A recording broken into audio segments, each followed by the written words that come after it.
This is Asha Dore with Totally Biased Reviews. I'm here with Ariel Gore to talk about her book, Rehearsals for Dying. I'm Ariel Gore. My new book is Rehearsals for Dying, Digressions on Love and Cancer.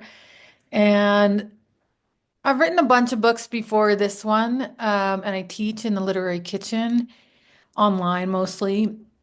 And this book is a memoir. I've written memoirs before, but this was one of the few memoirs that I've ever written kind of in real time, where I'm writing it as everything is happening. And so that was sort of a different process for me, almost more journalistic, even though the product is not journalistic.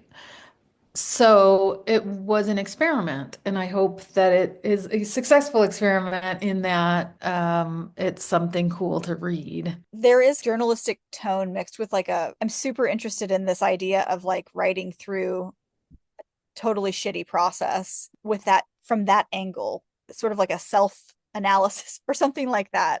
Right. Well, it worked for me. I mean, at least in terms of getting through the um, cancer and Deena's dying and everything, it really became a place where I could process what was going on, mostly in this document that Deena had access to and sometimes read and sometimes didn't. And then a little bit that, you can probably tell as a reader what I probably didn't share with her. That was sort of like thinking about what it's going to be like when I'm a widow, or just like sort of my darker thoughts about the whole thing. Um, that I kind of were more like my journal that I added in after she died, just because I wanted it to be a little bit more, yeah, a little more darkly me. But most of it, I would say like 90 or more percent of the document was something that was shared with Deena, and it was important to her to sort of um, know what I was writing. And I mean, she's been in my memoirs before, and it wasn't, it's not exactly her favorite thing. Um, but she had gotten used to it, so it wasn't brand new. But I think part of also why it was okay with her to write the book while it was happening is that she knew, well, if we don't do this now while I'm alive, Ariel's going to write the whole thing after I die, and then I'll have no control. Um, so I think that was part of um, feeling good about it for her. But also, I mean, it became a place where we could have conversations where I could be like, okay, I'm asking you this in our personal lives. Oh, you don't want to talk about it. Okay, well, I'm asking you about it for the book. So this is a service. We have to tell people what's going on. Um, and so then that would, sort of change the angle a little bit. Emily Rat Black's Still Point of the Turning World is probably the only other book that I can think of where I've seen that. And Right. I really like that. I really think that idea is important, and I was really glad to see how often it appeared in different ways. Oh, good. Yeah, I mean, the title, Rehearsals for Dying, one comment I had on that title when I was first floating it was that someone in my writing group or writing world was like, no one will read that. I was like, good. And that may be true. But, it's this reference to the Seneca quote, like, you rehearse death, you only get one chance at it. And I sort of started doing that as like a thought experiment, and um, this idea that you just try to imagine that you are dying, that this is the moment of your death. I mean, it's super um morbid, but what are you going to do? But it does make you more like relaxed about it. And I don't have a terminal illness, so I don't know um how I'm gonna how I would feel if I thought my death was more imminent than I think it is now. Um, it might be less interesting to me to rehearse it. Um, but I I like the process of just kind of taking some of the taboo out of it, and hopefully taking some of the panic out of it. Mhm. I often think about how when people write books about death or loss or like a big traumatic event, whether this is true or not for their lives, the positioning of the book is typically like this is the one thing that like this is my one grief, this is grief, you know. And what I think is in one of the interesting things about this book is like I've read your other books and I know that there are other things that have happened to you. So this is like after other things, another thing happens. Kind of kind of dealing with that again, like fact of life, but it just seems like very often in writing we make grief and loss like a singular event. And I wonder if that just makes the reader feel safe or something, like it's a controllable thing. But what I think is the opportunity in your book is like recognizing and kind of coming to terms with like this is like an inevitable pattern of life. Like Right? we love We are all gonna die. that. Yeah. Like, and yeah, I think about like my childhood and all the people who influenced me and who I was scared of and who I loved and who terrorized me. Like they're all dead, you know, um and I wish I had thought about that at the time. Not that I would have loved them more, but it would have kind of taken the sting out of some of the experiences Mm. to just think about their mortality and their, I guess, vulnerability. And also, I think that relates to this thing that became increasingly annoying to me partly while Deena was alive, and people would say, like, I can't imagine what you're going through with the cancer. And then certainly after she died, a lot of people said to me, you know, I can't imagine what you're going through. And I had said that to other people, like I'm, you know, and a million people said it to me. So I'm not trying to like, uh, you know, really diss those people. Like everyone says it. It's just a knee-jerk reaction. I think it's been explained to me that people used to say, I understand what you're going through. And people didn't like that because people didn't understand what they were going through. And so then they switched over to this, I can't imagine a response, which is just insane because it's like, it is actually the one thing that everybody knows about. Everybody knows about death. Everybody knows about grief. Um, every single person who's, you know, at least by kindergarten. You know what I mean? Like something terrible has happened. Like your plant died that you took such good care of. Um, or you know, a more what we would consider culturally a more profound loss, you know. Um, and so while you might not want to say like I can imagine what you're going through, like leave your imagination out of it. You know, that's your own private business. In the moment of offering someone condolences, you know. Um, Imagine it later. There's got to be a way to at least sort of like pretend you're allowed to be authentic. What would you say then? And it could be anything. It could be, you know, in the context of your relationship with that person. It could be like, oh my God, you're never going to recover from this. I don't know what to tell you. That might be putting your foot in your mouth, but so be it. A few people said to me was, whoa, I'm really sorry this happened, but I have a feeling you're going to be okay. You know, and they were people who, from whom that was authentic, you know, and they felt that. It's so much nicer to just be like, oh, hey, other human. I don't exactly know what to say because I've been trained to be speechless in the face of death, but look at me trying. You know, one thing about books like this is that now you can imagine it because you read about it. Like next time you, you have a reference point, which is great. Most books cut off before things get gnarly, right? Like it's like sort of about the end of a life. Being able to see those like last experiences that y'all had, I think is actually like super, like what you said, service to the reader, because there are things that I've seen so many people die. There are things that I just learned when my cousin was talking to me when her dad was dying about those last days, because there are like these patterns. And knowing that can prepare you in a way that is so important, because when people are like fussy, you know, right before they pass away, we could be kind of frustrated in response to that. And just knowing that that's a thing can Right. It's is terminal so agitation. It's a fast. 72-hour symptom. People might say like really nasty things to you in those last 72 hours. Maybe it's something they've been holding their whole lives. Probably not. Probably it's just the liver shutting down. And when the liver shuts down, one feels angry. Anyway, the thing in the beginning of the book is, basically a content warning, maybe, of just like, Deena didn't want to die in this book because Deena didn't want to die, but there was no other way this story was going to end. And I want people who don't want to read about death to not read this book. My friend Anne Halliday, who does that zine East Village Inky, did a review of Rehearsals for Dying and said, I wouldn't recommend this book if you have just received a terminal diagnosis, but I would recommend it to everyone else. And I thought that was good. It's like there are times in our lives where we don't really want to read about the last few years of someone's life.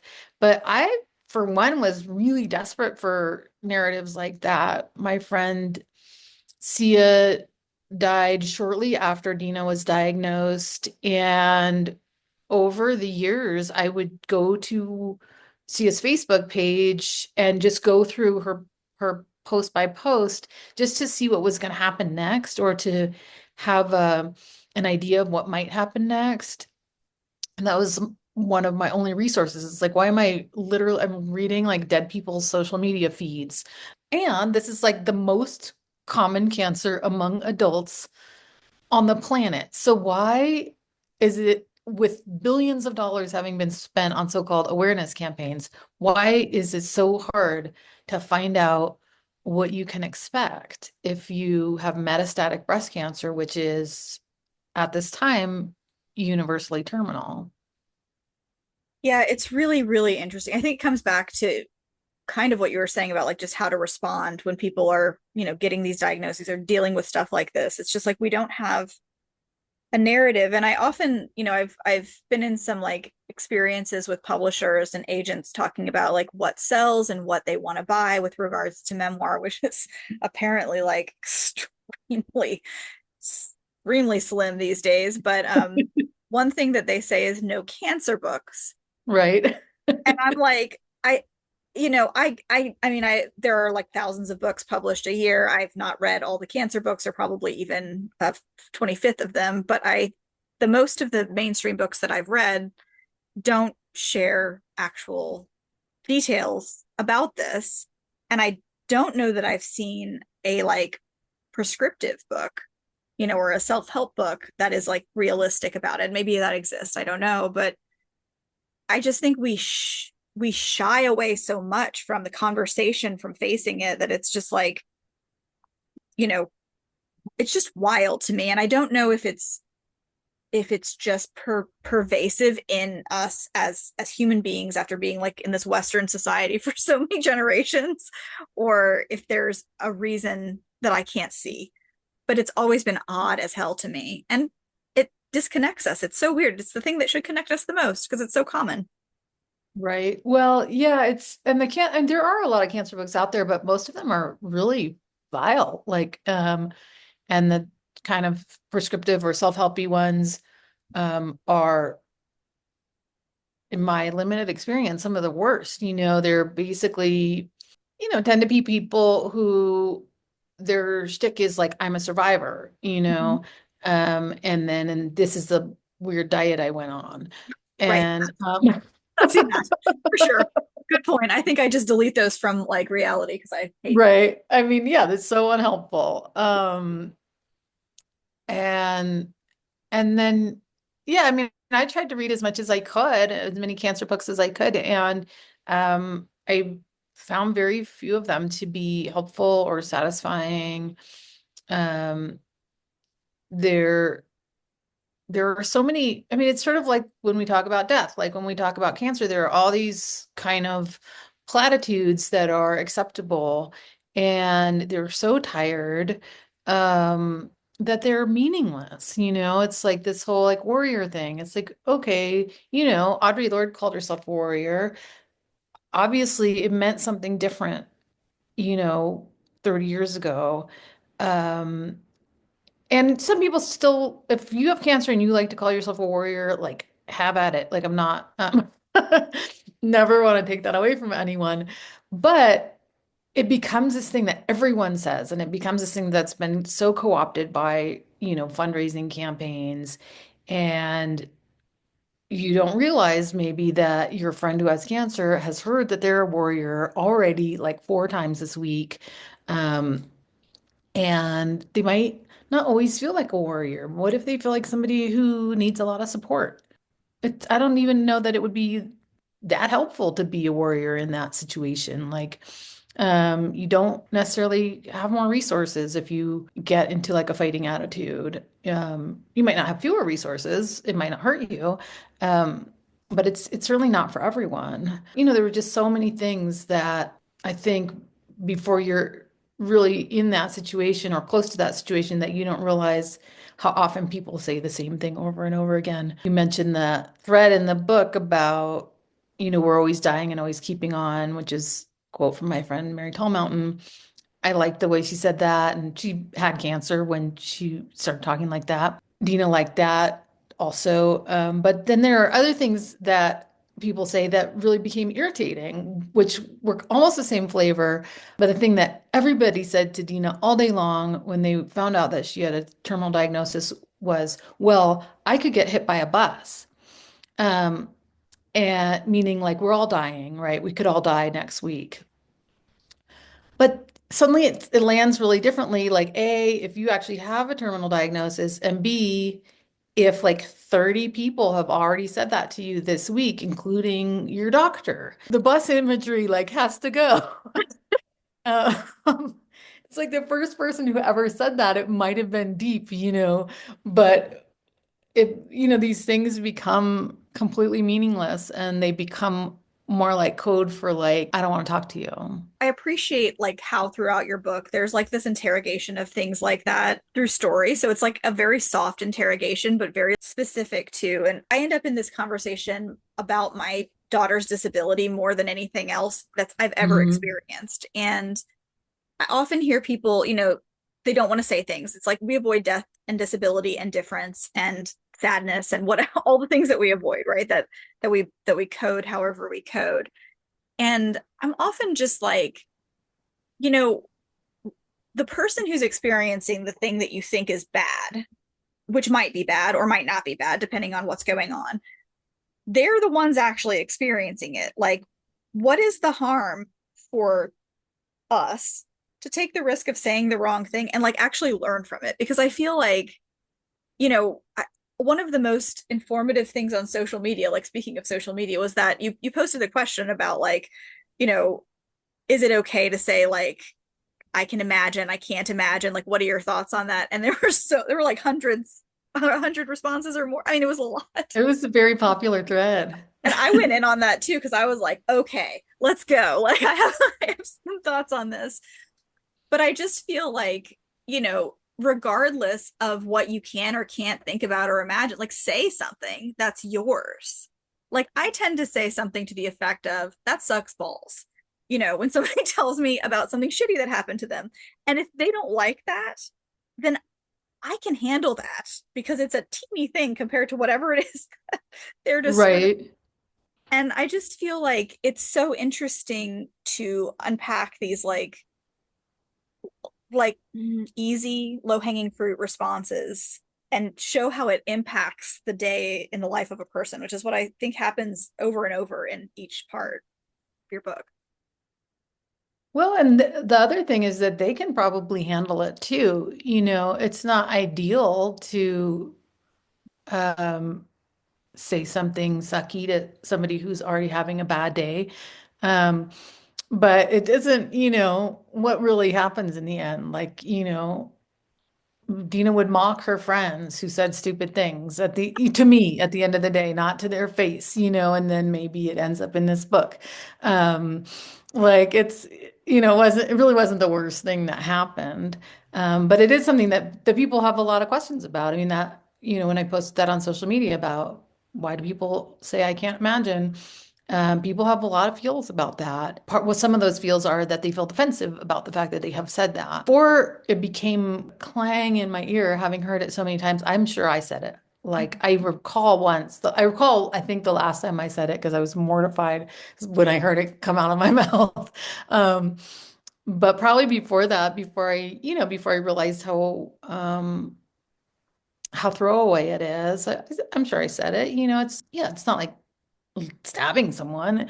It's just maybe, yeah, maybe we could be a little more thoughtful or authentic, meaning, or asking a question like, I can't imagine what you're going through. How about instead, like, how is your grief today?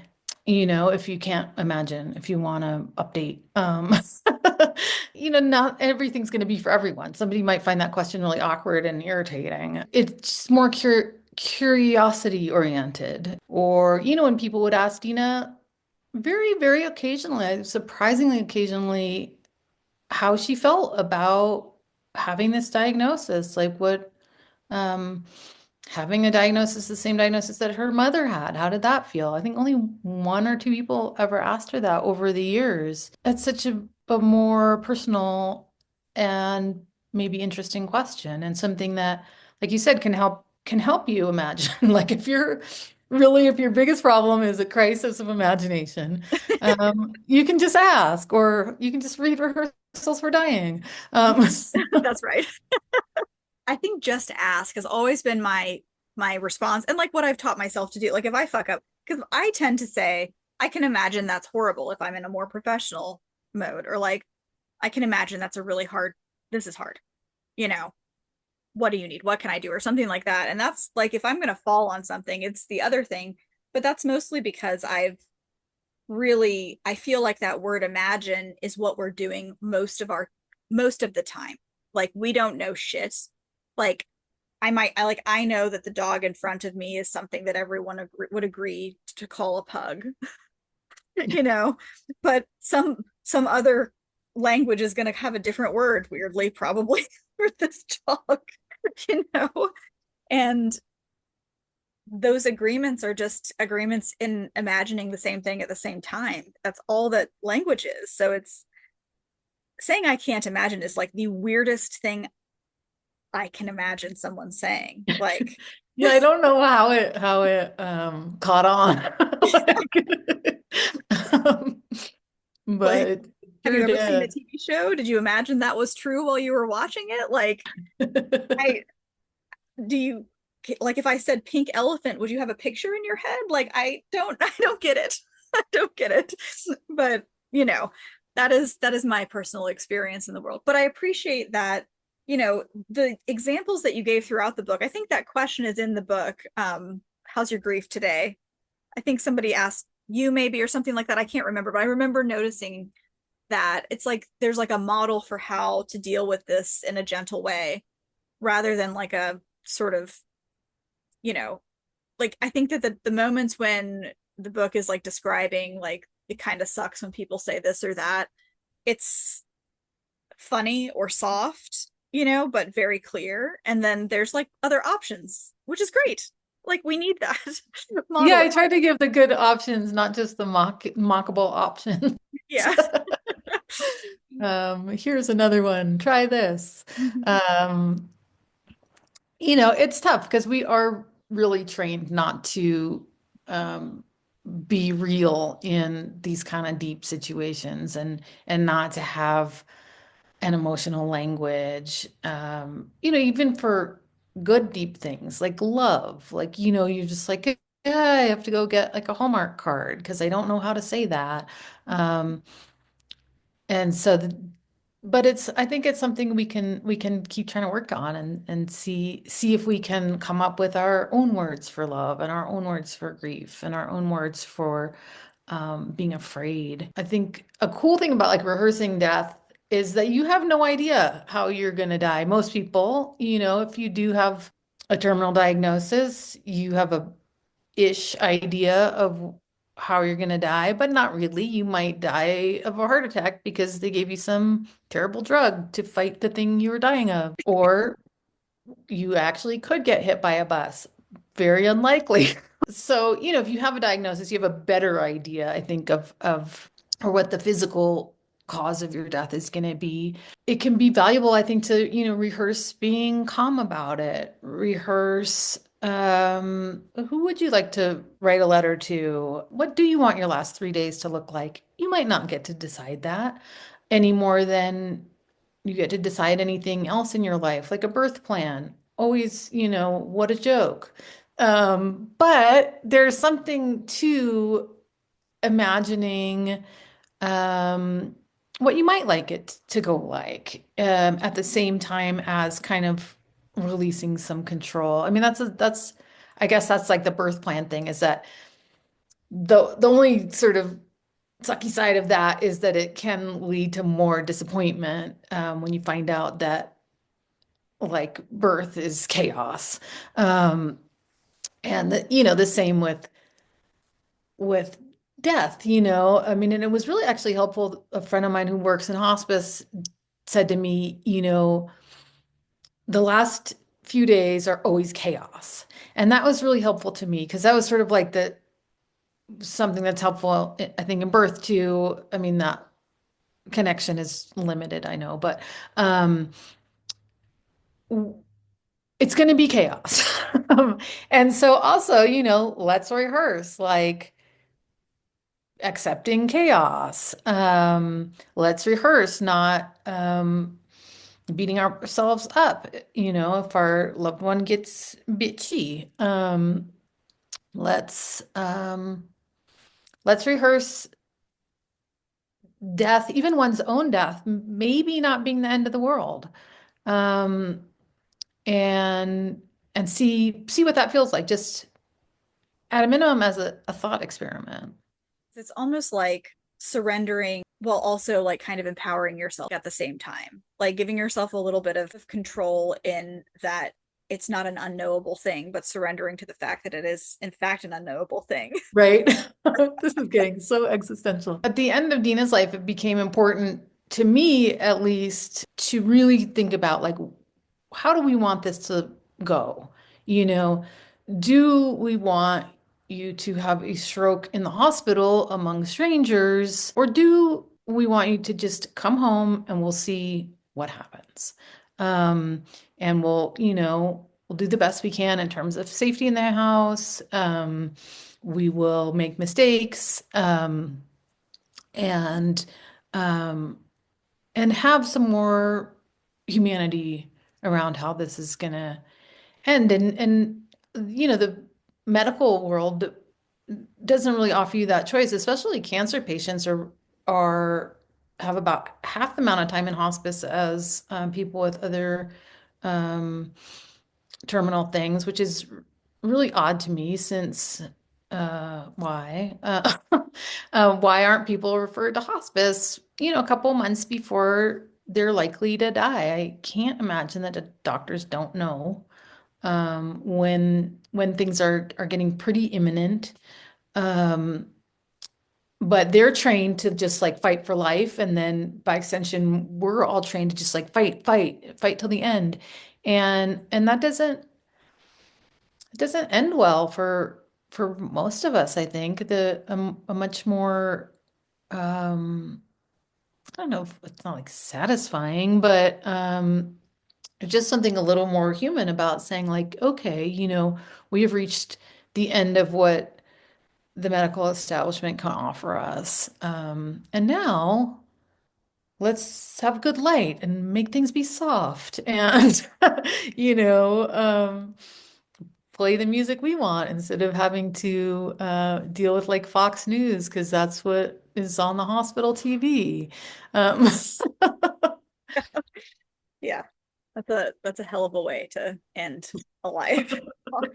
I mean, and that it happens to so many people, and it's, for some people it's unavoidable if you know, um, are, maybe in a car crash or something that you're going to end up at the emergency room. There's a reasonable chance that they could um, revive you. I mean, that was another thing when Dina was coming close to the end of her life is she refused to sign a DNR, a do not resuscitate order, which it was just causing me so much stress towards the end until finally I was like, okay, what that means is I she trusts what I'm gonna do, whatever that may be, you know. That's not maybe not the way she would have put it. She would have said, "Well, I don't want to die, so I'm not doing any advanced directives." Um, but more reasonably, I felt like I could assume, no, what it means is, whether I like it or not, she is deferring to me on this question. It's like I have to relearn this over and over that like things aren't inherently traumatizing experiences, like that there are ways to process things in the moment, even if we're like resisting the fact that it happens. It's almost like the more that we can convince ourselves to not resist something that we don't want to happen as it's happening, the less traumatized we might be by it. And I'm sure that's not like Mhm. a fact, but it No, I does, like that. That's important. yeah. And that, being able to see an experience of somebody actually going home, not being at the hospital, and like that it's as bad and awful and unfair as it is, but it doesn't seem to be like, this is not like a scene in Grey's Anatomy where everyone is like tearing their hair out and screaming and freaking out. And even if that did occur, there's something I think that's very much like a gift in that it's an acceptable, translatable experience, in the Right. book. Well, and I think, I mean, you make a good point about like, well, what if you do die in the hospital? It happens to people all the time. Mm-hmm. And maybe that is not intrinsically you know, the worst thing. Maybe there Mm-hmm. are ways to be present in that and be accepting in that. Um, I mean, I think most of us would prefer to be at home, although I never wanted to have my kids at home because of, it's like I do not want to have to clean that up. And it is going to be me who has to clean it up. Um, so, I mean, I think there would be reasons not to want to die at home. Um, uh, but yeah, a lot of us, like I was saying, like you imagine how your ideal last 3 days, and then beyond that, there's not a lot you can do except for sort of try to steer it towards that, and hope for the best, and hope for, yeah, some kind of grace. The conversation is super important, and it's just like profoundly rare. Like I've read a lot of grief books, but I think that most of the time I'm not reading about the nuances of like real life. I'm reading about like nostalgic experiences and what grief means, which is great, and like what loss feels like and all that stuff. But I think that those like scenes are really, really nice. And some of them are like laugh out loud funny. Oh, good. Yeah. Yeah, I hope it's funny. I mean, that was sort of one of our main coping mechanisms. One of Dina's only coping mechanisms was humor. And so I wanted to reflect that in the book. Part of the reason I wanted to write it in real time and wanted to finish it so quickly, after Dina died, was that I didn't want this huge distance between myself and the experience, because you do begin to feel differently and you do begin to forget, how exhausted you were and how irritated you were, and how illogical you were and what a bad wife you were. So just like same way that like my friend Sia's social media feed was helpful to me because that was written in like a blow by blow, gonna start this medication. It's gonna be a miracle. I'm gonna live. 3 weeks later, I'm in the hospital because this medication caused this horrible thing. Um, and I think it's something that years later you wouldn't really be dwelling on, and yet these are the scenes that make up our actual lives.